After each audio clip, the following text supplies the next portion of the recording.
New York District Attorney sues Jim Jordan. U.S. gun violence disproportionately affects people of color. New CAIR report reveals sharp rise in school bias incidents. Sea level on U.S. southern coast has risen 5 inches since 2010. Israel halts settler visits to Al-Aqsa till end of Ramadan.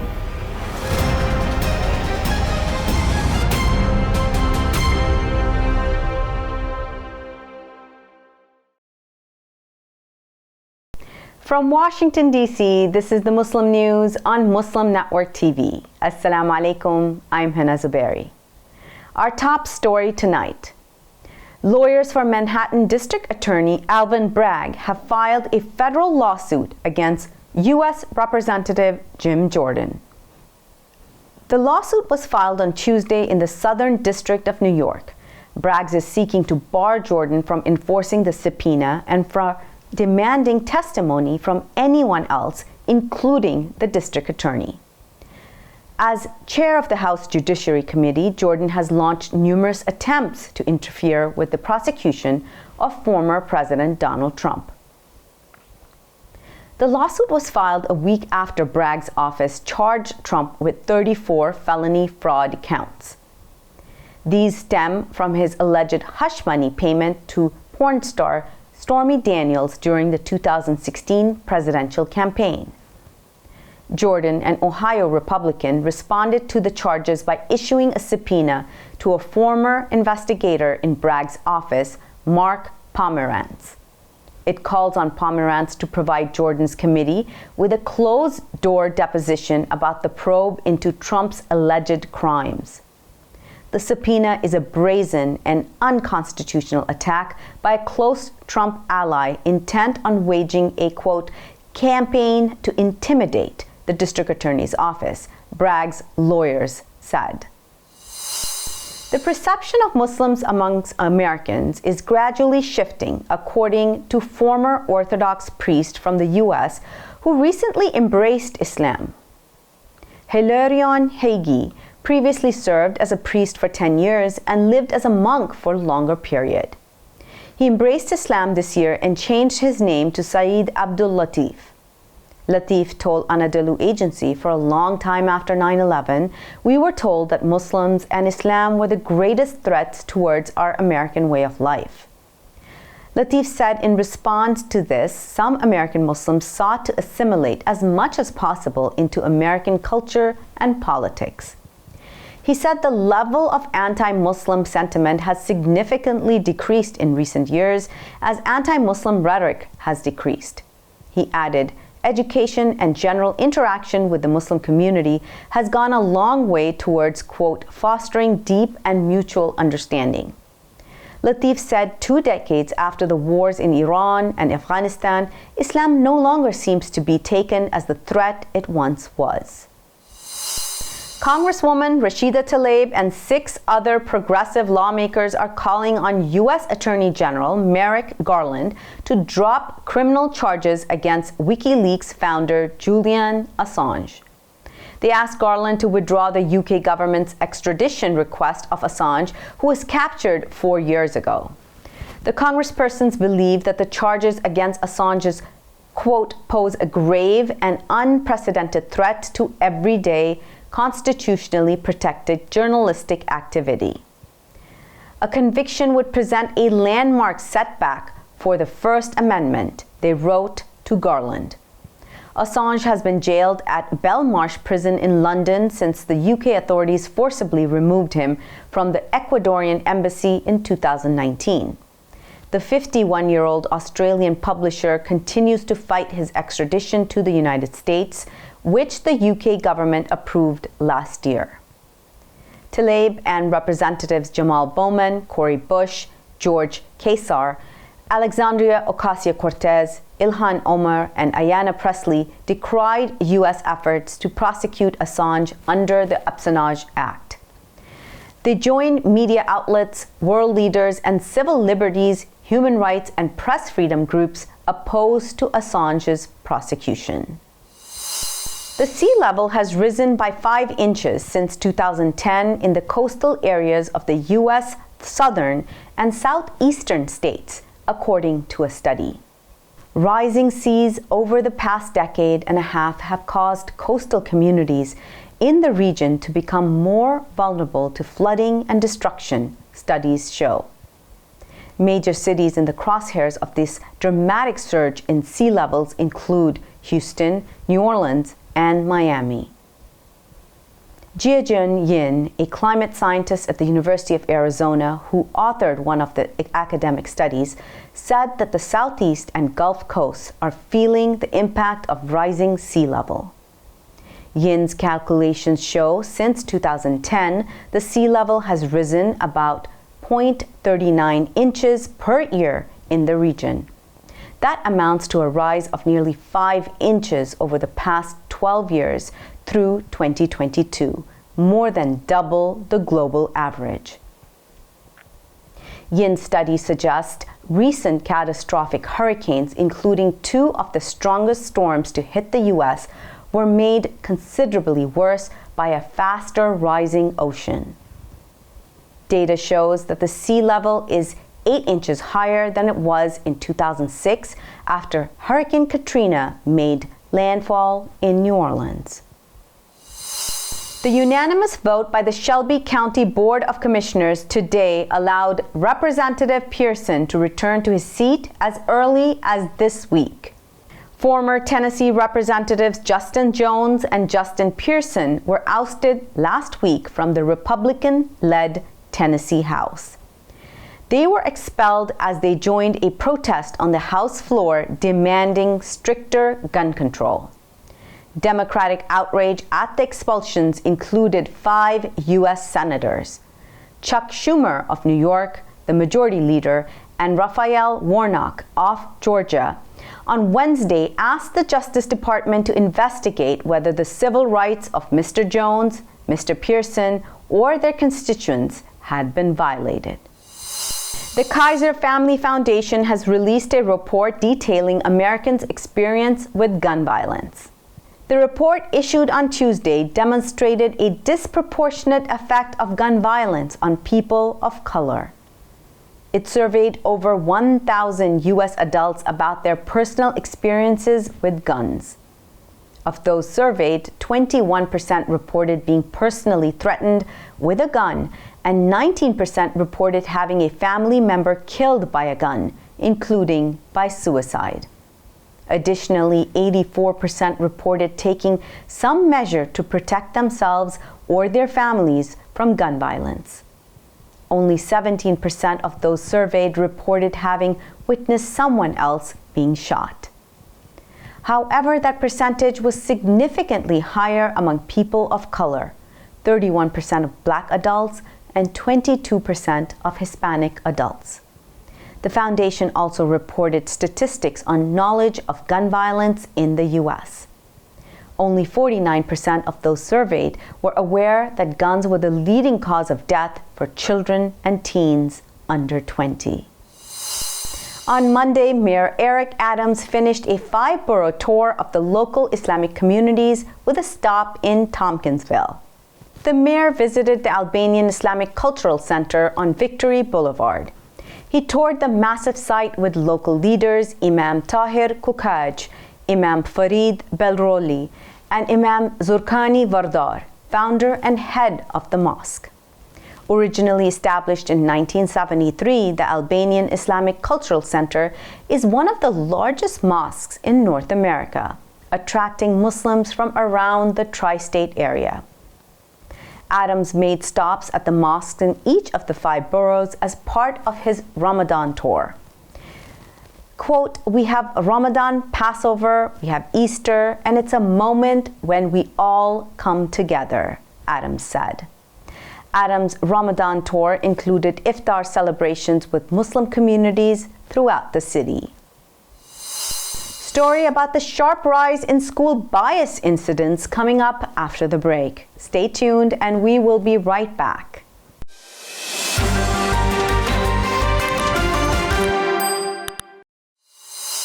Welcome back. The Council on American Islamic Relations has released its latest civil rights report for 2022. The Progress in Shadow of Prejudice report documents over 5,000 complaints made to CAIR offices nationwide. They include discrimination in the airline industry, banking, education, sports, and employment sectors, bullying, denial of service, FBI interrogation, First Amendment violations, hate crimes, law enforcement encounters, immigration, asylum cases, incarcerated rights, and school incidents. In a press conference on Tuesday, the group said that there was a 23% decrease in the total number of complaints for 2022 compared to the previous year. This is the first recorded decline since CAIR started tracking such data in 1995. Complaints about law enforcement and government outreach dropped by 38% according to the report. At the same time, complaints about school incidents increased by 63%. CAIR National Deputy Director Edward Ahmed Mitchell said progress has been made against anti-Muslim bigotry and discrimination, but significant challenges remain. Prime Minister Benjamin Netanyahu on Tuesday said Israel has decided to stop Israeli settler visits to Al-Aqsa Mosque complex in occupied East Jerusalem until the end of Ramadan. Ramadan is expected to end April 21st. Netanyahu's office said that the decision was made after what he called a comprehensive assessment on the security situation across the West Bank and East Jerusalem. Itamar Ben-Gvir, Israel's Minister of National Security, described the decision as a serious mistake that will not bring peace, rather risks escalating the security situation further. On Tuesday, nearly 800 Israeli settlers forced their way into Al-Aqsa under heavy protection from Israeli forces to mark Passover. Tensions escalated across the Palestinian territories last week after Israeli forces stormed the Al-Aqsa Mosque complex in East Jerusalem and forcibly removed worshippers. Israeli raids on the mosque triggered rocket fire from the Gaza Strip and Lebanon, with Israel retaliating with air and artillery shelling. UN human rights experts are hailing Malaysia's move to end its mandatory death sentence for a range of serious crimes. The Malaysian parliament last week scrapped the death penalty for offenses such as murder, terrorism, and treason, replacing it with alternatives that include life sentences. The decision could save the lives of 1,300 people on death row and bolster the global trend towards universal abolition, say UN experts. They underline that the death penalty is incompatible and fundamental tenets of human rights and dignity. It denies judges the possibility to consider the defendant's personal circumstances or the circumstances of a particular offense and individualize the sentence, the statement read. The new law, which will be applied retroactively, will provide people on death row 90 days to request a review of their sentences, the statement read. UN experts expressed hope that the decision would pave the way for complete abolition of the death penalty in Malaysia and eventually in the whole region. The UN on Tuesday said that it has been forced to make a, quote, appalling choice about its presence in Afghanistan. This is after the Taliban banned women from working for the organization. The ban is unlawful under international law, including the UN Charter, and for that reason, the United Nations cannot comply, the UN mission in Afghanistan said. It should be clear that any negative consequences of this crisis for the Afghan people will be the responsibility of the de facto authorities, the mission said. The UN mission in Afghanistan has initiated an operational review period up to May 5th. During this time, the UN will conduct the necessary consultations, make required operational adjustments, and accelerate contingency planning for all possible outcomes. On Wednesday, the Taliban issued a countrywide ban on Afghan women working with the global body. The action follows a ban on women working with non-governmental organizations issued December 24, 2022. Semi-official Iranian media outlets are reporting a drone attack on a military complex in central Isfahan city was thwarted on Wednesday by an air defense system.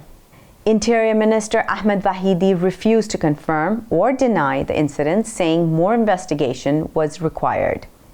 It happened 2 months after a similar attack at the same site was blamed on Israel. The latest incident came amid heightened tensions between the countries following Israeli air raids in northern Syria that killed 2 officers of Iran's Revolutionary Guards. On Tuesday, senior IRGC commander Mohammad Raza Naqvi warned of a firm and decisive response to the killings. Foreign Ministry spokesman Nasser Kanani also issued a statement saying Iran reserves the right to respond to Israel's airstrike in due place and time. Israel has never publicly claimed responsibility for attacks on Syrian or Iranian military installations, but it has also not denied claims made by Tehran. Chinese police are using spies to ensure Uyghur Muslims are not fasting during Ramadan. The spies are drawn from ordinary citizens, police, and members of the neighborhood committees, according to a police officer from an area in northwest East Turkestan occupied by China. China began banning Muslims in the region from fasting during Ramadan in 2017. Authorities then began arbitrarily detaining Uyghurs in re-education camps amongst larger efforts to diminish Uyghur culture, language, and religion. The restrictions were partially relaxed in 2021 and 2022, allowing people over 65 to fast. At the time, police reduced the number of home searches and street patrol activities. But this year, the government has prohibited everyone from fasting, regardless of age, gender, or profession, a political official at Turpan City police station said. During the first week of Ramadan, authorities summoned 56 Uyghur residents and former detainees. This was to interrogate them about their activities. They determined that 54 of them violated the law by fasting. Police stations in Turpan have enlisted 2 or 3 spies from each village to surveil residents previously interrogated and detained for fasting during Ramadan and those released from prison, officers told Radio Free Asia. Authorities said they even planted spies amongst the police force to observe whether Uyghur officers were observing Ramadan by fasting. This year's policy also included home searches, street patrols, and mosque searches, according to a police officer from a station in Turpan City. Before we end today's news, may I make a special request? It takes 55 hours of work daily to produce this news for you. It's news with a unique perspective, and you find it only here. Sound Vision is a not-for-profit organization which produces it. And just like PBS and NPR, it depends on your donations. Please visit Muslim Network TV to donate now, or click the link below to donate. That's all from our Washington studios tonight. Thank you for tuning in. You can subscribe to our YouTube channel and hit the bell icon for latest updates. For more content, keep watching Muslim Network TV or visit muslimnetwork.tv. Assalamu alaikum and good night.